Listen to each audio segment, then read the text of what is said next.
internationally, cross-borderly, we consider the IP, the technology, as part of the capital, as part of our investments, together with the money and the technology we invest in one company. This is a general practice, or increasing the number of such kind of practices in China's investment in a foreign country, in a foreign economy. It's like this, we invest in a startup, at the same time we transfer certain technologies, part of the IPs to that local or domestic companies to help them to grow. So this could be a different technology. When we are talking about this from the private sector's perspectives, we are mainly concerning about the benefit, I mean to make the business running. So this is different from the university's perspective. And if we are talking about from the government perspective, if I am a government, what do I expect from this kind of technology transfer?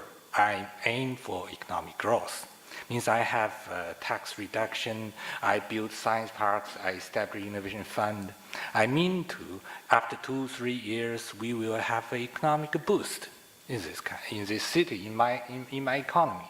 Just like the case I've given in Xi'an, they built this huge maker space in a downtown, in a very Asian city with this extremely weirdly modern buildings, because they expect this will activate the economy. They hope they have new dynamism of economic growth of this Asian city. It's an Asian city, but the economy just stay there, stable, doesn't change. So they expected by these new talents to have some growth. So this is the government's perspective. And they are mainly engaged in, so we have different actions. From government side, it's mainly concerned about policies. So we should have our recommendations to policymakers and to tell them that what do we need as an incentive, real incentive, to achieve economic gains. And for enterprises, from private sector, we need to convince them that technology is part of your investment, could be part of the capital, could help your business. So if you do more with that, other than a sum of money, some part of your technologies will help you get a quicker, let's say a faster economic gains, returns, let's say. And from the university's part, we can talk about the recommendations to the university. I see technology transfer offices, managers, you have more concern about the benefit, the social impact of this transfer. So like the wonderful story of Malaysia's innovation hub. And with this hub, I'm sure it has an increasing impact on other alumni or students or professors which is not participating in these hubs, but they can benefit from this experience. Like the posters, they can learn from the masters, and like professors, they were inspired by the world-saving retired professors. So anyway, this will have a general social impact. So these different concerns, different perspectives, and coming back to this report, I just one suggestion is we can put different perspectives in this report or policy recommendations. We have part 1 for governments, part 2 for academies, part 3 for private sectors. Thank you. Yeah, thank you. Please. We have this discussion in the health focus group discussions. One is most economies would have a national policy on technology transfer or knowledge transfer, but it takes a long time for the actors, meaning universities or research organizations, to assume the role in this policy, the policy that was set by the national government. So I was saying, what could be the reforms that are important to be in place so that the research organizations or universities will have to adapt, so that there's a new paradigm where we're not in the knowledge transfer, where the researchers are aware that the researchers has to be addressing problems of the communities or the industry? How do we put in place so that we are in a position to really transfer the knowledge from research very quickly? Because it needs some organizational reforms to be able to have that perspective. And the other one that we learned was as a learning platform, there could be an association of technotransfer offices. I saw that it is done in Brazil and other countries. And that could be a way for the practitioners to learn about the practices of the economies. Thank you.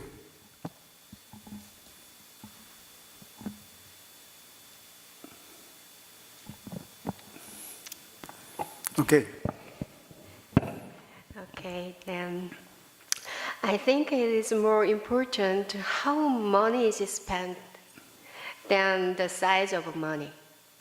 So, in this view, regulation is an important institution for innovation, but sometimes it may conflict with innovation.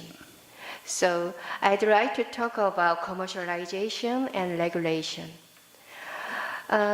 If technology-based commercialization conflict with the technology regulation, it faces difficult informing market.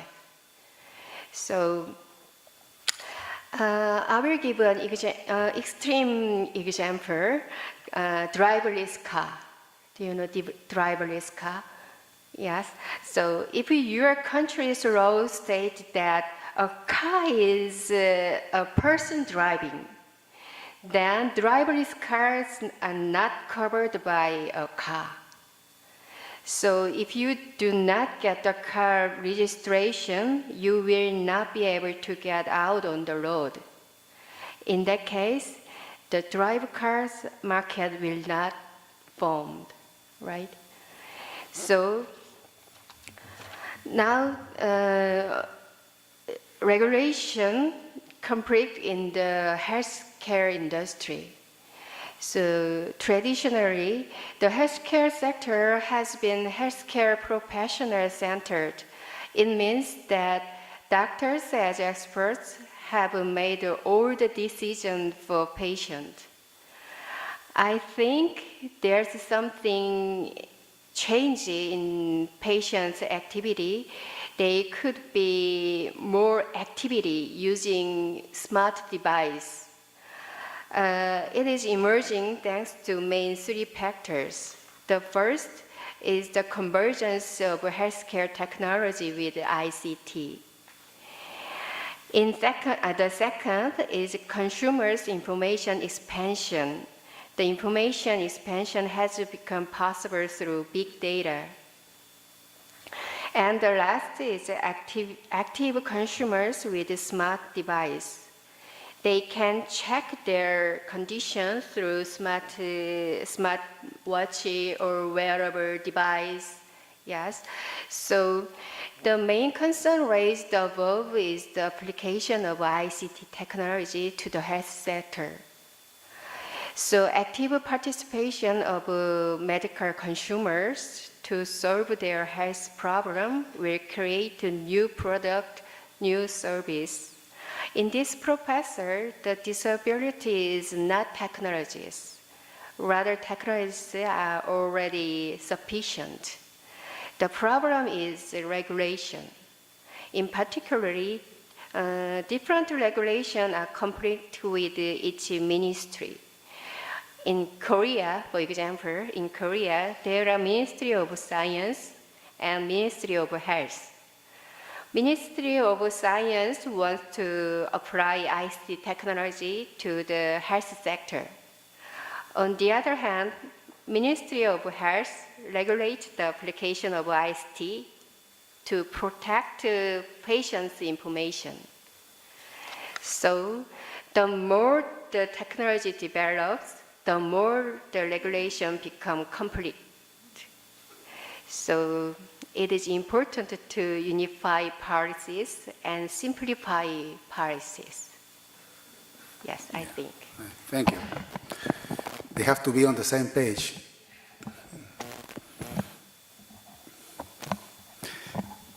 comment? Anyone wants to talk about mining, tech transfer, or aquaculture? Okay. Yeah, sorry, I would like to understand if we are in the plenary, so including oral conclusion or just a question to your presentation. If it's the second, of course, I have many... No, right. This is the wrap-up session, and we're going to be going until 1 o'clock. Yeah. Oh, perfect. Yeah, so Thank you very much. it's I an was so open debate. confused. Fantastic. Yes. So, let me take my notes. First, when we talk about knowledge transfer or tech transfer, there is an umbrella for all different areas, you know, so for bio, mining, etc., with the very common areas, issues, problems, benefits, etc. So it's difficult to make a clear division between them, okay? That is important. Anyway, when we talk about a specific area, there are some specific difference. For example, in the biohealth or biotechnology mining, there is the regulation issues, for example. So when we talk about mining in specific, in Chile and in another country that are related with the mining economy,